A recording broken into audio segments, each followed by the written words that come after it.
Hello, I'm Jerry McKee, and it's that time. It's Monday, and we're just going a little tad early, about 15 minutes, and just wanted to get everybody out of the cold. I know if you're not outside because it's cold outside, and you're going to freeze, and you're going to snuggle up by the fireplace and watch prime time. That's it. Watch me, and I've got a great guest on here tonight, and he's got a lot of hats he wears, but he's got some interesting things going on in his life. I want you to bring to you, and especially way AI is, and the way the internet is, the way Facebook is, and all these social medias. We want to make sure that we keep our kids safe and what to look for. And this guy here, he can tell you what to look for. And we're going to talk about some of his experiences. We're going to show a couple of videos where uh, he talks about his personal ad here. And also, we're going to see where he confronts a predator. And so we're going to talk about him as an investigator in cyber predators. We're also going to talk to him about a little about his acting, and maybe he'll tell us a joke too, because he does a little comedian stuff there too. So maybe we can get him to tell us a joke. And his name is Aaron Kahn, and I'm going to bring him on right now. Aaron, how you doing? Good, Jerry. Thanks for having me. Glad you can make it. Uh, did you find the airport here? I know all these lights I got around the house. It did look like a runway. I'm not a qualified pilot, but if I was, I'd do a good landing. Exactly, because that's I probably got a little carried away with it, but hey, we're gonna light up the place anyway. And tell us a little bit about yourself and where people will know who we talk about. Especially you're a founder of an investigation team, and tell us a little bit about that. So my name is Aaron Kahn. I normally go by Doc. I got that nickname in the Army. I was a combat medic for OEF, Operation Enduring Freedom. So I'm a disabled combat medic, veteran, and uh, I grew up in New York. I spent 20 years there growing up, and then I left for the Army. Once I got out of the Army, I came to South Carolina. Um, that was due to Hurricane Sandy coming in and destroying my neighborhood back in New York, and my parents relocating. So I'm the only, child. No brothers, no sisters. So there wasn't really any place for me to go to, that I had family. Very, very small family, I'm talking.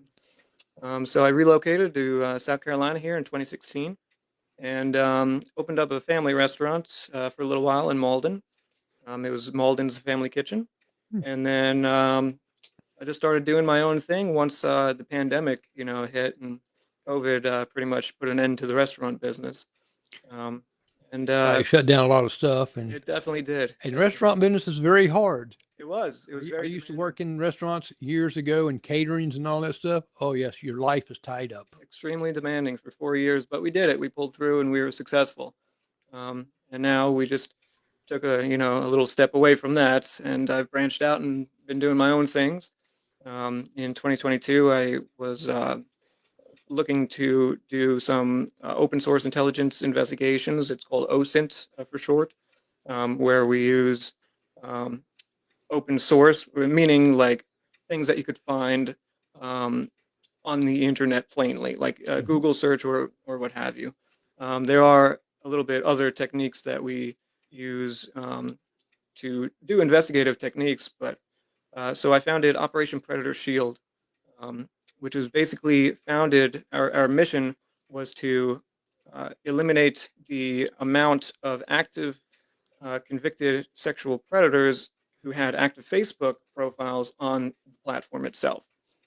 We had moderation powers. So back in the day, when we were founded, we had people from the community.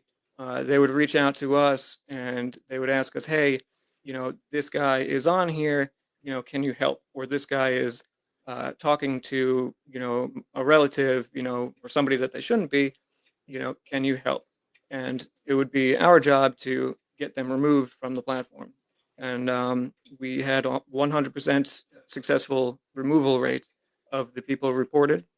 And in 2023, I successfully removed all of the convicted sexual predators who had active Facebook profiles from Facebook in the city limits of Mauldin, or 29662. Well, what got you? I mean, if all the investigations that you can do where people has been missing, where people has been, uh, just kind of unsolved murders and stuff like that. What brought you to this type of investigation?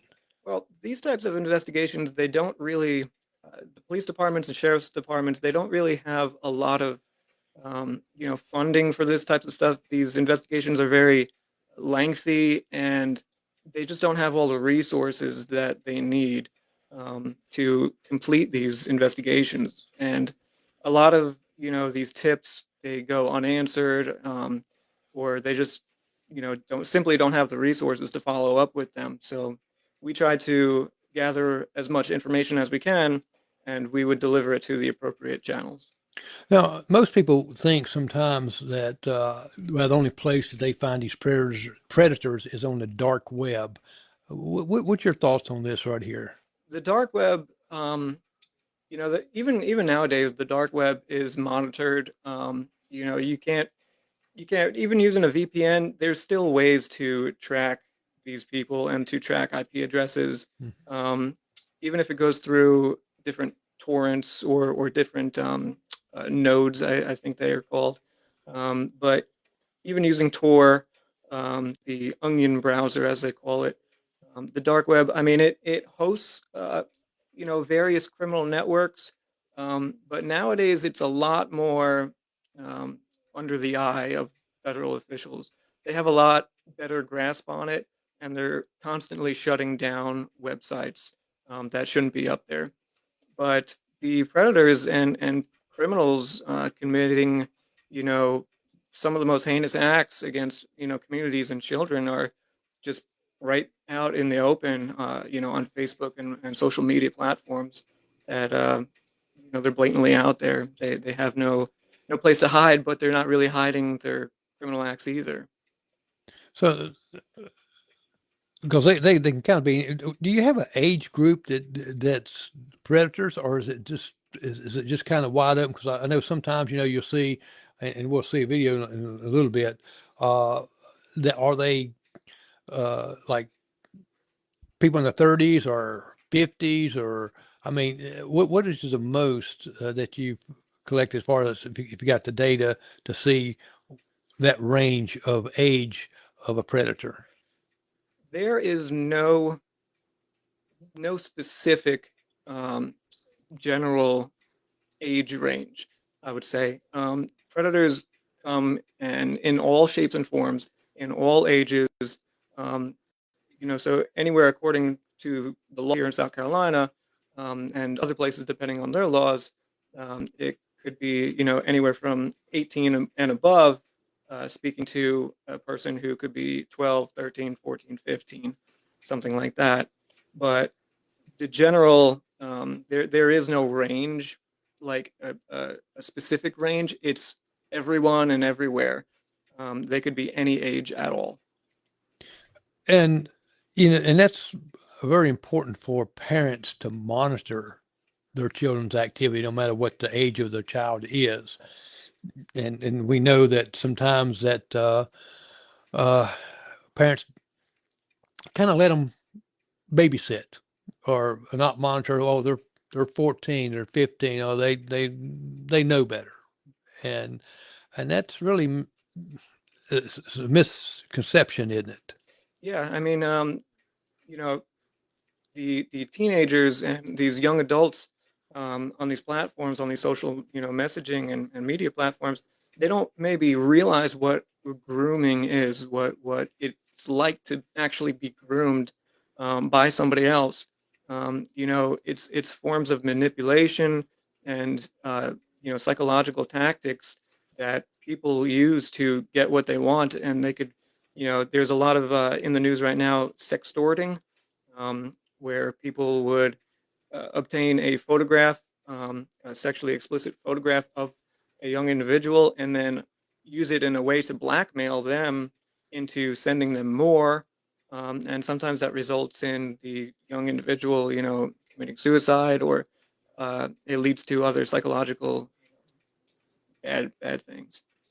Now, Do you, when in these investigations, uh, do you just search online, or does people come and approach you and says, "Hey, can you kind of look at this right here?" And how do you start this investigation? Because to me, I'm thinking, well, would you start it there? Because you got all these platforms, you got all these things here, and I think you've been in investigation. You got to be kind of trained a little bit to recognize what somebody is either catfishing, what they call catfishing, or are they getting too uh, chummy, or starting to really getting onto that young person's website a lot. Does the people do that? That do they change their appearance, or they put a false picture up? How's that work? They can, and that would be along the lines of catfishing. Um, Now, with our training, or my group's training, we are enrolled in the Fox Valley Technical Institute or college, receiving the same training that all the other investigators and law enforcement officers would receive. And any group member or organizational member would receive the training on how to do our specific job, what we were trying to do. Through me, I would personally go over their house and explain what is what and how to do so. Um, yeah. Well, I'm just wondering that. Do you find out that even I mean, because it's wide range there, from family members, uncles, grandparents, that you see ministers that you see that get caught doing as you thinking, and it shocks you. What are some of the signs that, say, for family? Because we all know it happens in families, because we've seen it on the news, we've seen it in the courts. Uh, how does a parent? What's something they can look for, far as in a behavior in their child, or something that's going to be a red flag, or a concern? Well, a couple of red flags of grooming in particular is social isolation. Them spending a lot more time on their phone or just isolating themselves in their room. Any different spending habits, or getting really defensive, or putting like a lock over your phone or over their phone if questioned, or what have you. And getting back to your question earlier, people do approach us. Normally, how we start our investigations, um, we have to verify that they are actually a convicted sexual predator. And once we Mhm. verify through the appropriate channels, whether it's the sex offender registry, um, we are able to determine if it's something that we can actually go ahead and proceed with to investigate and attempt to remove from Facebook. Now, can you tell people the registry, that's public knowledge that It is. they can go? And would you recommend to parents, especially small children, to look at that? Well, I would recommend that in a situation just so that's self-awareness. The whole purpose of the registry is for residents of communities to know, um, who is on the registry around them, who resides around them. There are certain, limitations and laws regarding that, like they can't be so and so within the amount of distance to a school or a park. Um, but that is just for awareness to the community, so that the people in the community are aware. A lot of times people aren't aware. Um, for the South Carolina registry, you have the option to search within a 1, 2, or 3 mile radius of, let's say, your residence, or you could do it statewide. And there's also the national registry, that is on a national website as well. Okay. Do you find that these ones that do they try to hide, or they is it uh, because they're on the register? It doesn't mean that they're cured for not doing it. Well, according to the data, 60% of the people who engage in some sort of online communication with a minor that is, of sexual nature will go out and attempt or commit a sexual act against said minor or a different one.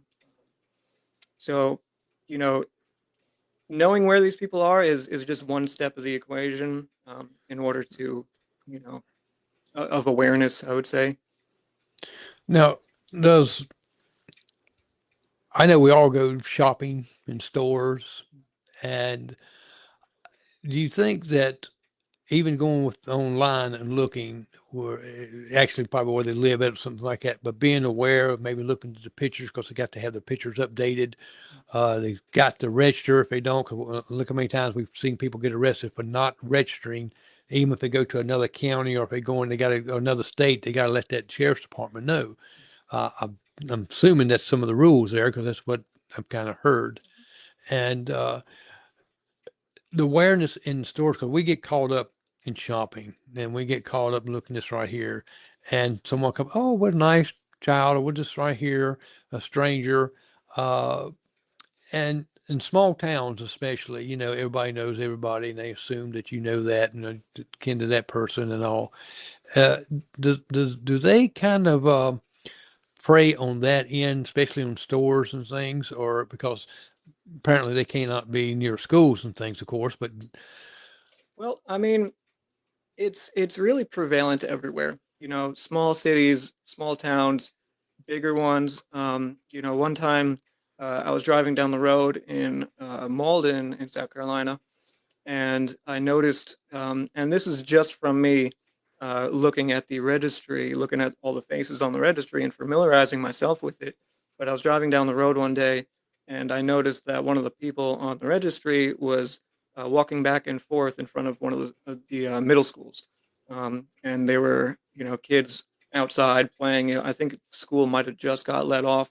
And so I called the police department and got that individual taken care of. Um, but they're everywhere, and it's better to know, and it's better to make yourself aware and make your families aware, Mhm. um, of just possibilities. I'm not saying that everybody out there on the registry is bad or anything, and they, you know, s- sometimes they're just in the wrong situation or in the wrong spot at the wrong time. But that's what the court system, and that's what proven innocent until proven guilty is all about. Right. But there are people who act again, and there are those people who, like I said, 60% of the people speaking to a person who they're not supposed to be will, according to the studies, will commit a crime against those people. So being aware is 100% something that everybody should be Right. doing. Now, if someone wanted to contact you, and people down below, you can see where you can contact him and find him, find Aaron.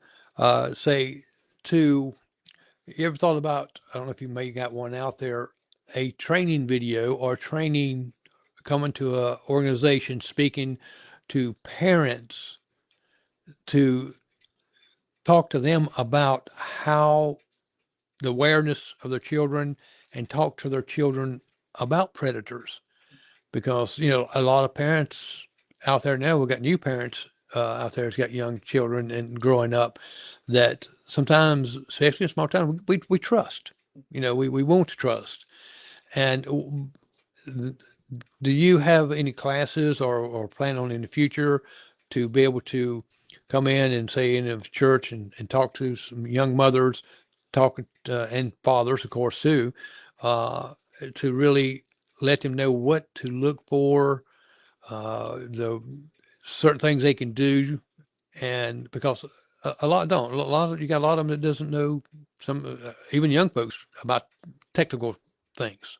And in regards to that, I mean, I can totally do that upon request. But the laws are ever so changing. They're changing, constantly. There's actually legislation and bills in the House right now in South Carolina that are adding a minimum mandatory sentence to one of the child exploitation laws here that we have in South Carolina, because what legislators found was that people were getting loopholed into not serving any jail time and getting plea bargained out for possessing, child pornography. So the laws and they're constantly changing. But if you go onto the Attorney General's website, I believe that you can actually request, presentations, and you'll be able to keep up to date with the ever so changing laws regarding that. Well, with people thinks that also that okay, well, what I'll do is I will just have you know child pornography, and it's legal because it's my laptop, and I'm looking on this website, or I'm going to sign up on this website. Now, most of those websites, when they pass these child pornographies, uh, does the person have to register to get on to that website or pay a fee, or is it just open? I mean, come to me, I'm thinking if it's that open that anybody just wants, say, for instance, myself, I was typing something and accidentally hit, how you can type in Skyfly or something like that, and there comes up half clothed woman, once, the person accidentally types in something like that and say, oh gosh, I could get arrested, but there's a little bit more to that, what's happening, right? Yeah, websites, even the pornographic websites that we have nowadays, for instance, for example, Pornhub, they go through a lot of different layers of verification now. They've really cracked down on all the uh, unconsensual, pornographic material that they've had on their website. Um, but regarding pay sites, that more or less has to do with incorporating AI. For example, um, in the UK, as of just a couple of days ago, the UK government is launching an investigation into the AI app Grok. It's like GROK, for allegedly allowing users to manipulate images using the AI to generate images of different people without their clothes on or of a younger age, and they believe it goes against their laws in the UK. And I believe Grok is owned by X or Twitter, something like that. Um, and so, what in response to that, Grok made their image generation only to paid subscribers. Hmm. Now, let's talk about AI. Everybody, we hear about on our everywhere about AI, and some people say that we don't need that, we don't want to trust that, we don't know what's real, what's not real, and I know in the news they had someone that got arrested using AI, like you said, making pornography, a child pornography with AI, and they could be arrested for the same thing. It's not just because it's generated into look like a person is not the same person. They think they can get by with this like that, but it is laws that will. It's child pornography, regardless if you use AI or not. Now, you use this in your investigations, and how? Give me some pros and cons of that and using that in your investigation. Well, I'll tell you what. I'll tell you what AI did for our organization first. We were founded again just to reduce the number and eliminate convicted sexual predators with active profiles on Facebook. Now, what AI did for our organization, it actually pretty much stripped us of our powers. Um, so back when they just changed human moderation into AI moderation, and Facebook still has the link to report a convicted sexual predator.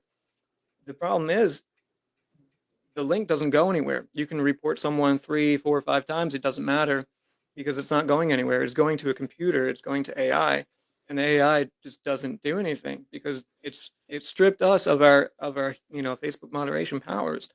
And to strip us of human moderation, I mean it made Facebook itself, the platform, a much more dangerous place for the community. Now, the bottom line is, does AI help in regards to investigations and whatnot. It can. It can when used appropriately. Um, so, for an example, in a recent investigation that I was doing, um, so this past August, my truck was stolen from my property in Lawrence, Mhm. and we had a suspect in mind. And what happened was I actually used AI to change my appearance, to change my entire gender, and I basically used the fake persona to seduce the suspect into providing me with photos of the vehicle that he used to burglarize my house and steal my vehicle. Now, well, did he trying to sell the vehicle? Sell it? No. No. He it was actually an insurance fraud scheme. So he came to my house at night. He hooked up chains to my truck, pulled it out in the middle of Highway 76, which it caused a head-on collision. But he went around the block and went full speed into it, and then reported it to the insurance company as a deer strike. All while burglarizing my house because I was out of state celebrating my birthday. Oh, So I came home to actually finding him in my driveway. Yeah. Yeah. surprise, right? Right. That's one heck of a vacation. So you use AI to kind of change your appearance? I did. I did. Is that to confront him or to? Yes, to confront him into, using it to leverage my way and to, initiate a conversation with him. And it worked, and I started talking about his truck, um, the truck that he used allegedly to commit the robbery and the burglary. And I started speaking about his truck, being like, "Oh, I like trucks. I'm familiar with Fords. What kind of truck is that? Well, can you send me a picture?" He's like, "Oh yeah, blah blah blah." And one thing led to the other, and he sends me all the pictures. And investigators at the sheriff's office, they said it was excellent work. It was a very nice trick. They gave me a lot of credit for it. They were like, "Oh yeah, that was pretty good, pretty good." So, And so the guy picked the wrong person to steal the truck and break in I his mean, house. if you ask anybody who knows me, I mean, they would tell you to pick a different guy. Yeah, yeah. I had a truck for sale one time, and someone they kind of more or less they stole it, wrote me a bad check and things on it, and it kind of disappeared. And but they made one mistake. One before they was checking on the truck for sale, they called it on a cell phone, Mm, and then when I got back to the cell phone, I figured out with that person there says, "Oh yeah, we had some friends of ours that they bought that truck underneath us. We was going to buy it," and told me who the friends were, mhm, and yeah. so I found them. A state representative, I'm gonna quote her, Dr. Rosalind Myers, actually just said in a recent response to Spartanburg Police Department incorporating AI in their investigations. She said, "AI is the future of the world. It is here to stay, and it's something that we're going to have to embrace and utilize for all kinds of things. And it's only fitting that it would be used to fight crime." So, day to day, we see AI being more and more incorporated into fighting crime and just everyday uses, but AI can be used for good and it could also be used for bad. So as long as the user itself, the actual person behind using the AI, is responsible, then it could be used responsibly. Well, it's like anything that can be manipulated into something bad. For instance, gunpowder was made for healing, and now we put it in bullets and stuff to kill. So good and bad, and I think it all depends on how you use it. I love AI. I just kind of do all kind of little things with it, and even wrote a song to my wife there with one just. And I don't have music skills to play anything, but I typed in. I can type a lot of crazy stuff, and it put the music to it and all this right here. Actually, I thought it was pretty good like that, but she thought it was kind of funny in one sense, Mhm. but you could do some good things with it. And now, in using AI, do you use this to does it help you? Because I know if you're tracking someone or you're going to engage with that person, and do you make yourself like, well, he's talking to a young girl or young boy or something like that, how do you come up with the image to let that person kind of really believe? Because I know the predator sometimes they're always in the back of their mind. I'm gonna walk in and here comes Hanson walking through the door with the camera, uh, only if it's that simple. And how long does it take you to get that person to trust you enough to meet you? And we're going to see this video in a few minutes. Well, in my investigations, my organization's investigations, we've never used AI to actually impersonate an actual being. We've used verified, photos that we are allowed to use. So we have verified Facebook profiles of young adults, which I can't release, but the people. But we have a whole bunch of friends. If I were to log on to one of those profiles right now, I could show you. Immediately we start receiving messages from people, because they get the green notification, like, oh, that person's online.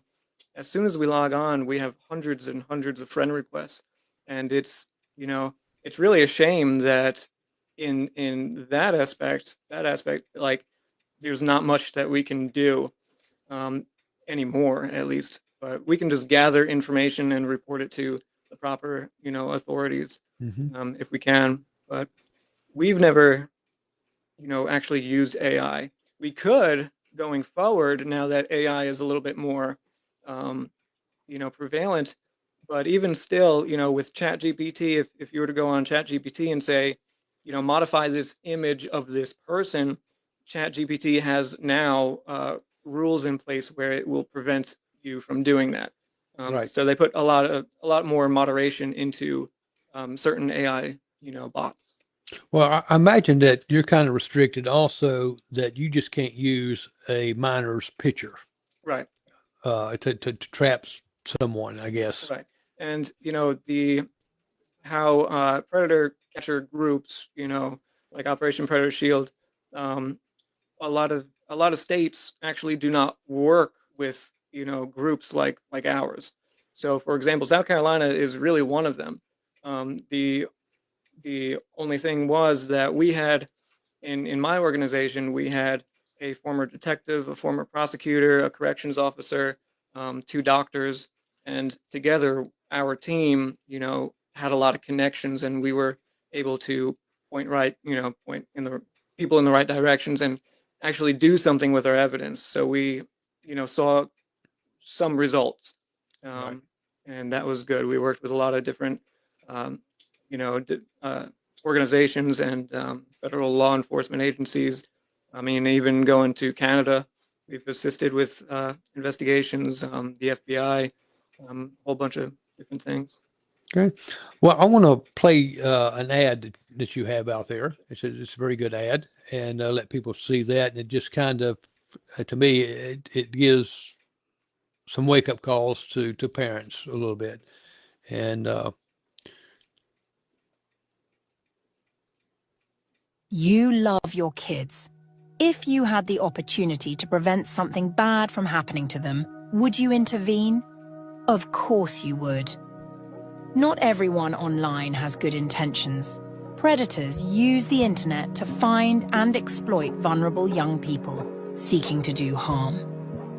This is where Operation Predator Shield steps in. We track down these predators, expose their crimes, and take action. With your tips, we can help law enforcement find these criminals, stop their dangerous activities, and make sure they face justice. Thanks to Operation Predator Shield's all-volunteer team of professionals dedicated to around-the-clock service, you can be assured if something is wrong, they are there to help. Unfortunately, we cannot be everywhere at once. We recommended that parents routinely monitor their children's online activity. underneath it too, Look for warning signs that your child may be exhibiting if they are under attack by a predator, such as avoidance, social isolation, spending large amounts of time on an internet-accessible device, mood swings, new spending habits, and even new self-image problems such as lack of confidence in their appearance. Talk to your children. They need to know what is right from wrong, and they are relying on you to instill that. We have seen countless times again and again of the consequences when children use social media platforms like Facebook and chatting apps such as Messenger. Of course, everything in moderation. And by moderation, we would like to remind you that in late 2023, Facebook got rid of human moderation of their platform and switched to AI moderation. This move has drastically made Facebook a much more dangerous place for all. The rules are not enforced as their reporting pages lead to dead ends and no responses. This, along with the Supreme Court's decision that the states cannot restrict convicted sexual predators from using social media platforms, we urge you to remain vigilant. We have seen a major uptick of instances regarding predators, and it's not slowing down. Join us in the fight. Together we can protect the innocent and bring predators to justice. Thank you for your support. From all of us at Operation Predator Shield and the new Palmetto Creek Patrol.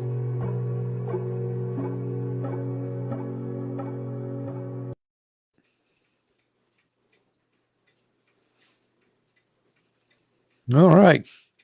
That's a good video. Yeah, so that's one of the ways that you can contact us. Agent at Operation Predator Shield. It's a 24/7. Looked at email for anybody who needs it.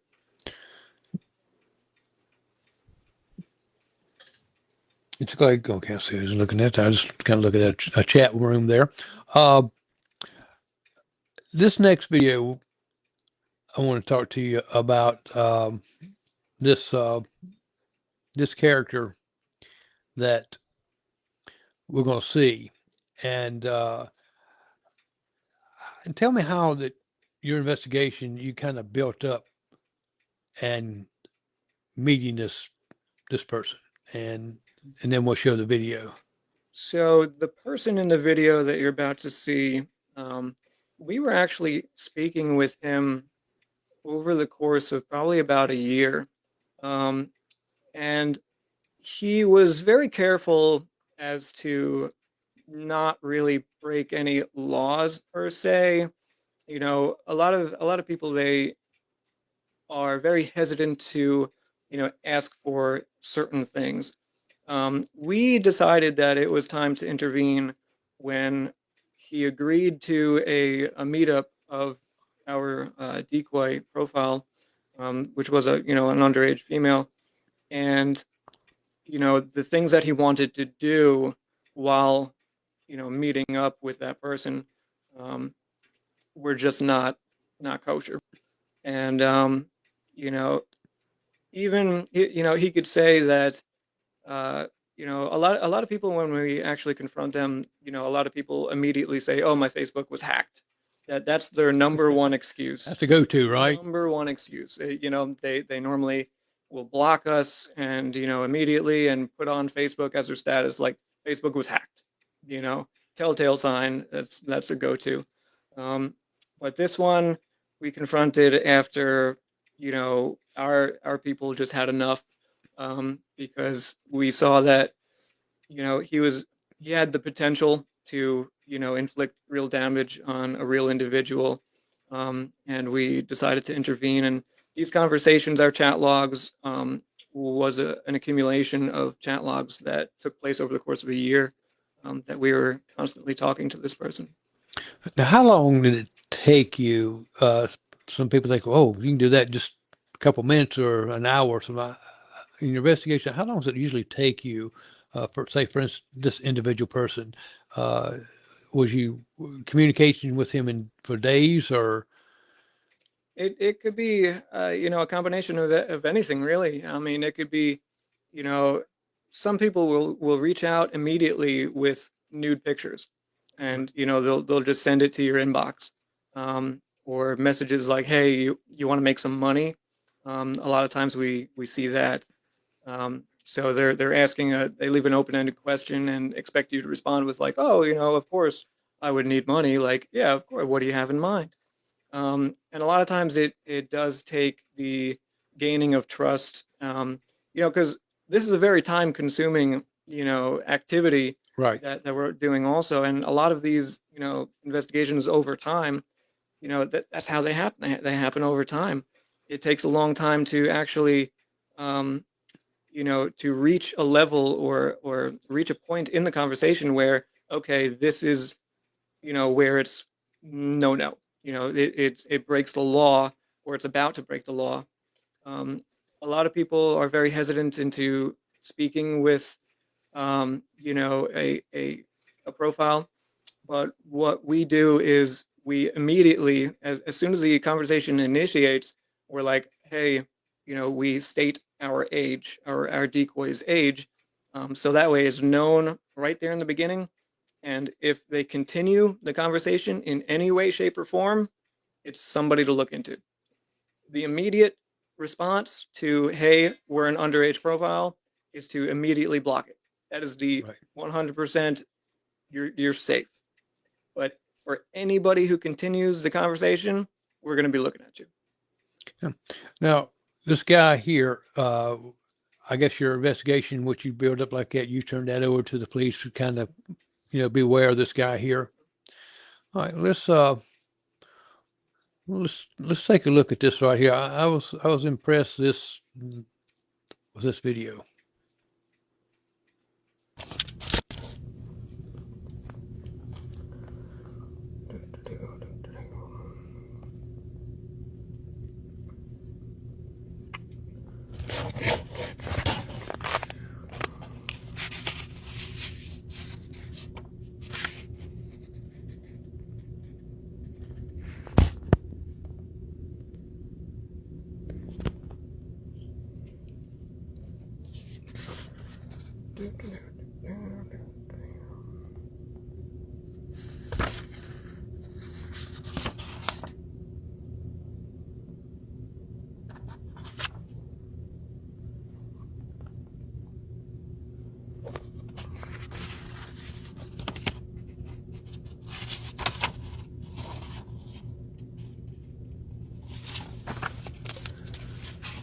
Hello, hello, hello. Hello, hello, hello.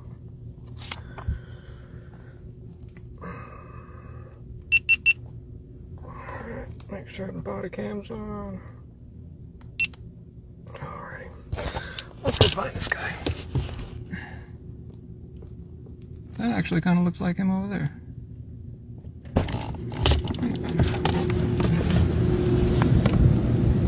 There, let's go see him. That guy with no shirt on.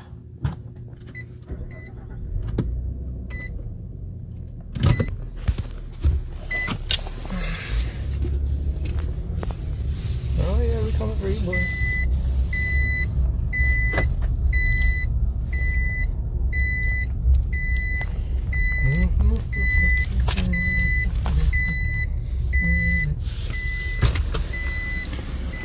You look like the person I'm looking for.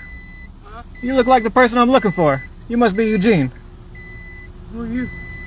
I'm an investigator with Operation Predator Shield. Who? Operation Predator Shield. Let's have a chat. Let me pull over real quick.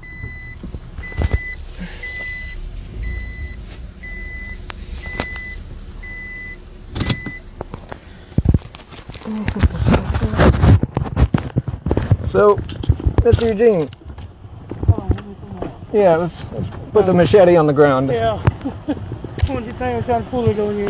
No, so, do you have any reason to believe why I'm here? Like, why do you think I'm here? I don't know. You have no idea? Oh. None whatsoever? Oh. You sure? Yeah. Okay, you're not talking to anybody that maybe you shouldn't be, or anything like that? Oh, yeah, I have been talking to somebody online. Who you been talking to? Oh, some girl named Julie. Okay, and what about? What have you been talking about?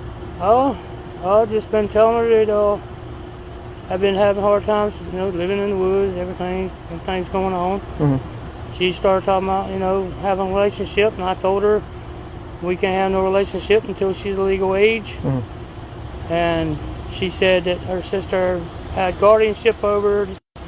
I said, that still don't mean anything, because where's your mom and your dad? She said, my mother, dad was dead. Your mom was probably in jail. Mm-hmm. So I told her, I said, well, you still got to get in touch with your mom to get parental rights and everything. unless your sister has got guardianship and everything. Mm-hmm. And she's like, yes, she does got guardianship and everything. Mm. So I was like, okay, well, we'll just have to wait 2 years before we could have a relationship. Mm-hmm. And how old are you? 52. 52. Okay, so 52, and so how old is she? I think she said she was 15. 15. Yeah. And the profile, it says 14 actually. I didn't look at her profile. You didn't look, so you just started chatting. It don't even say it on Facebook. On It the does. Profile. It does. It does. Yeah. It doesn't say it on mine. Okay. You have your phone on you, right? I'm not gonna ask to look through it. I'm just making sure. So young. Yeah, it's charging up. Yeah. So, you talked about kissing and whatnot. So, you want I told to. her, I said we had to find out what's legal at, she said something about legal at 16 from something or whatever. I said, I don't know. I've been out of state for a long time, so I don't know what it is. We'd have to find out about kissing, holding hands, or whatever we could do and what we could not do. So, is this girl your boyfriend or your girlfriend? I'm sorry. Are you her boyfriend at this moment? No. Okay, that's not really what you said. That's why I told her I wanted to do everything legal. That way it wouldn't be no problem. Right now, we just got to keep it friendship or close friends, however you want to put it. But I'm still your boyfriend. Well, I mean, she wanted me to know if I'd be her boyfriend. I just said, yeah. I mean, I ain't with her. So, I mean, well, she hasn't showed up I don't yet. even know if she's real. I mean, she hasn't showed up yet. Yeah, I don't even know if she's real. You know what I'm saying? So here's a big, fat, wet, juicy kiss for you. Does that sound familiar? We could kiss, hold hands. I know we could do that probably. Yeah, Does that sound familiar? I don't know what the parental rights is. I think. So you don't know, but you would still go ahead and do something like this? No, that's what I'm saying. So as you can see, That we was talking, about amazing how they come up with all these excuses that they're almost the victim.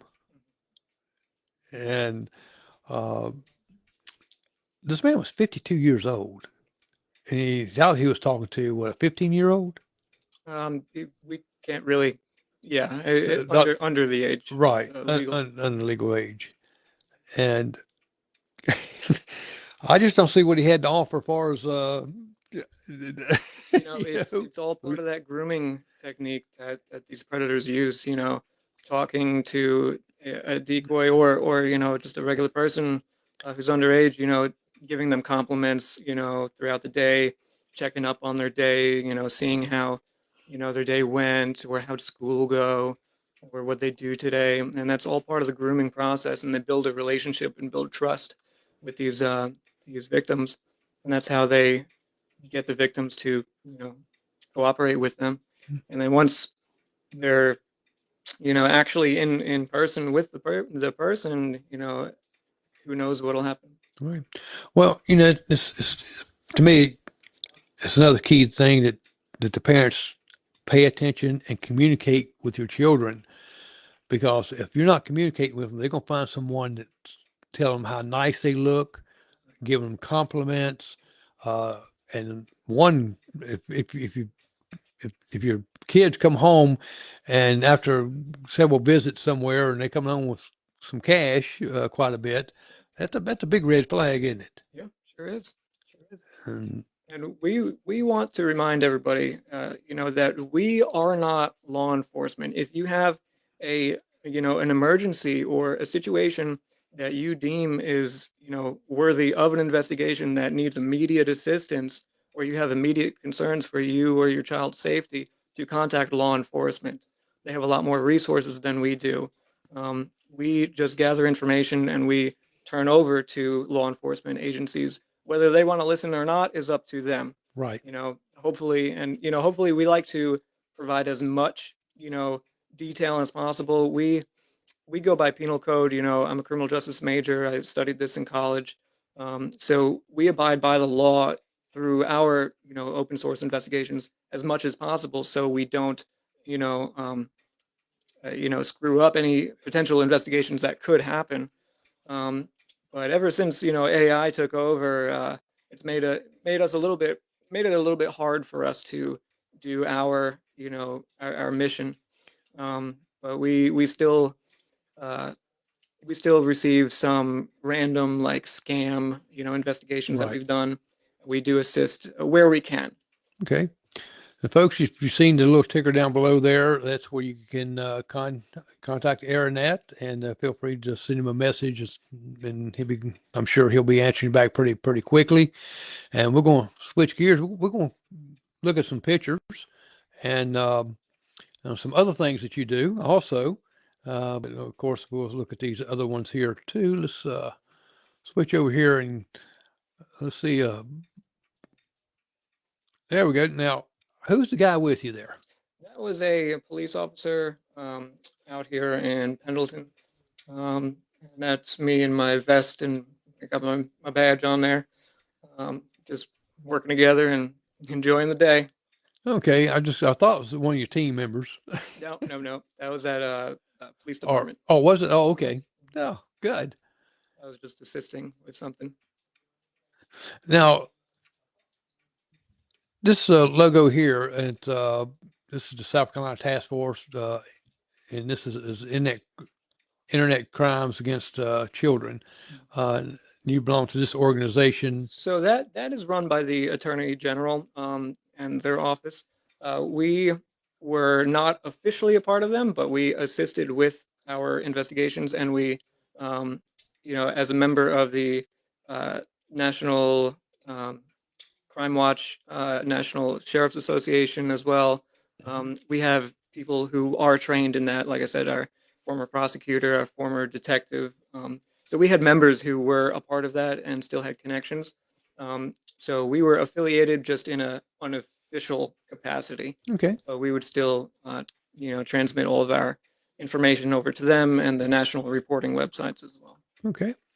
And here's a picture of you acting, and you do a lot of acting, and this look like where you got your start. What got you into acting? We're going to switch gears here a minute and lighten things up a little bit. Well, that is a photo that you see right there of me in high school in the play Grease. We were doing Grease the musical. I first started doing acting a year prior. I started doing stage crew, so I would be setting up the props and setting up the stage for these, acts and shows. But one of my friends was like, "Hey, we need an extra person," and I was like, "You know what?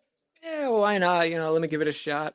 So I ended up being in Grease, and we set the record for the school for the most sold out shows in one weekend for that appearance, and that's what really got me started per se. I was in choir, in men's choir, variety choir, so I had a voice, I guess you could say, a singing voice. I'm not so sure about now, but I do some karaoke here and there. But so that's what really set the stage, so to speak. And once I got out of the Army and I came to South Carolina, I was invited to be basically just in the background for a music video. And I was, taking some photos, and I said, as everyone was done, I said to the producer, I'm like, "Hey, I actually drive a retired cop car, and like I have the whole uniform and get up. If you ever need a police officer in any of your music videos, let me know. I can come out and, act it out." And, soon thereafter, I was getting phone call after phone call after phone call and traveling all around the state. And I've been doing music videos and film productions with the cop car and me as a police officer, acting as one. I've done videos where people would drive in from Atlanta or drive down from North Carolina, football players who want a police officer or, that cop car in their videos. And that cop car has landed me different roles, even being on a TV series called On the Run here recently that just released. And it had its premiere in the Camelot theaters not too long ago. It will be released on streaming platforms come, I think, a little bit later this year. And it's gotten me a whole bunch of roles across whole different areas. You know, it's opened the door, you know, to a lot. Now you also do producing, correct? I do. I just filmed a music video with David Robinson, an upcoming artist from Greenville, South Carolina, also a veteran. And he incorporates music. He incorporates different languages into his music, and I think he's really a hot up and coming artist that people should really look into. And we just shot a music video with like 5 different locations, and it turned out fantastic. And it was really nice. It the title of it is "Cut Wide Open." Oh, okay. And, yeah. Now, in producing now, you've got something that's coming up pretty hot. That's hadn't been released yet. Yeah. So I'm kind of like a historical artifact collector. I have a whole bunch of artifacts per se. You know, like I have the actual newspaper from when World War II ended from Greenville. You know, South Carolina says Nazis quit. You know, a very historical piece, and I have various, you know, things dating back all the way to the 1800s, mid 1800s. But one of my most prized possessions that I have is actually a real photo postcard, a RPPC, of Greenbank, West Virginia. And I don't know if you know a lot about Greenbank, West Virginia, but it is at the center of the National Radio Quiet Zone. And that's where these telescopes, these huge telescopes, they beam out into outer space, hoping to pick up, you know, any signs of intelligent life or any type of radio signal. So that's Greenbank. The town of Greenbank itself has a population of approximately 100 people who are all radio sensitivity. You know, they have a greater or heightened amount of radio wave sensitivity to them, and they actually go there for peace and quiet. They want to get away and escape the world because up until about last year, every type of like radio wave was illegal. They actually have a person who drives around in a van and can pick up these different radio waves, and he patrols the area and will issue a citation, you know, if he picks one up. So that's why I call it quiet zone. Right, exactly. And it extends for miles and miles and miles. It extends, I believe, into 3 different states. So people go there to escape. And this postcard right here, it's dated 1912, September 3rd, 1912. So this is a real photo postcard of the town of Greenbank, West Virginia. Now, if you were to take this same photo of the town landscape, this modern day, you would notice that the big satellites are right here in the photo. And this was taken approximately 30 years before these satellites were installed. So I intend to travel to Greenbank, West Virginia, and stand in the same exact spot that this photographer took this photograph with. And I intend to speak to local historians regarding the author of this. And I'm going to be submitting this into the Virginia or West Virginia National Archives, as well as speak to some professors and historians along those lines when I'm there. Now, do they still implement the quiet zone? Oh yeah, 100%. They've just introduced Wi-Fi at the 2.4 gigahertz rates instead of the 5 gigahertz. 5 gigahertz is still actually illegal there, but they do still implement it.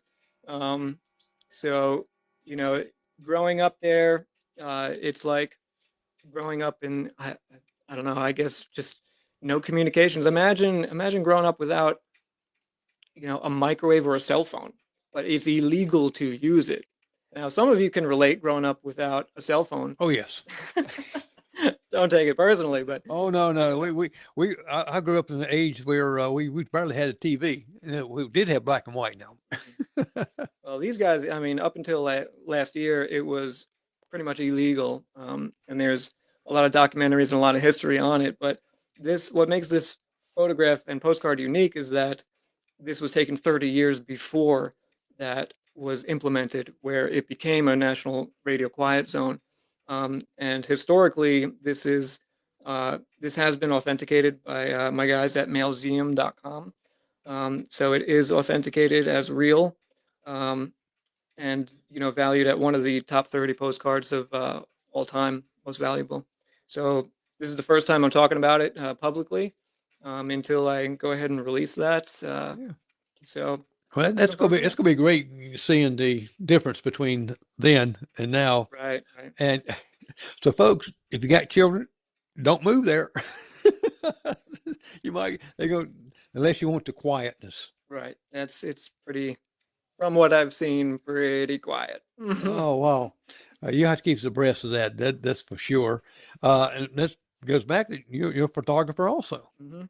and Yep. so you do a lot of photography, and I mean you got a lot of things, and all that really to me implements right into your investigation because you can use all this, and it helps you with the research and with photographs, and I mean it's pretty cool. There's two things in my opinion that you need to be successful in life, and that's connections and intelligence. And put together, you could be unstoppable. As long as you have those two and use them wisely, that's what you need to be successful in life. That's it. That's it. Well, Aaron, we've been here about an hour, and appreciate you coming by and talking with you. And I'm glad I got to meet you down in McCormick. It was a pleasure. It was And fun night, but it was pretty crazy. it Pretty was crazy. it was thousands of people there, and they wasn't there to suppose comedian act that you have also. Yeah. Well, I'll save a little bit of my funny inside for Another time. Yeah. We'll have to set that up there when you sing karaoke or something. You're I right. think so. Appreciate it. Well, Aaron, I really appreciate you coming by, and we're going to keep up with you and find out what's going on. Especially, I'm really interested in the West Virginia trip Yeah. and all. Okay. Well, I hope you enjoyed that. It's got some information there, educational. And like I said, you see the ticker underneath there. You can contact Aaron there or contact me. I'll get hold of him. Either one like that if you need him there. And next week we'll have another great guest. And we will send you information out on an ad that you can see who it is in. I don't like to reveal it sometimes beforehand because sometimes they might get tied up somewhere or another. Well, I'm Jerry McKee, and you have a great, wonderful, wonderful evening.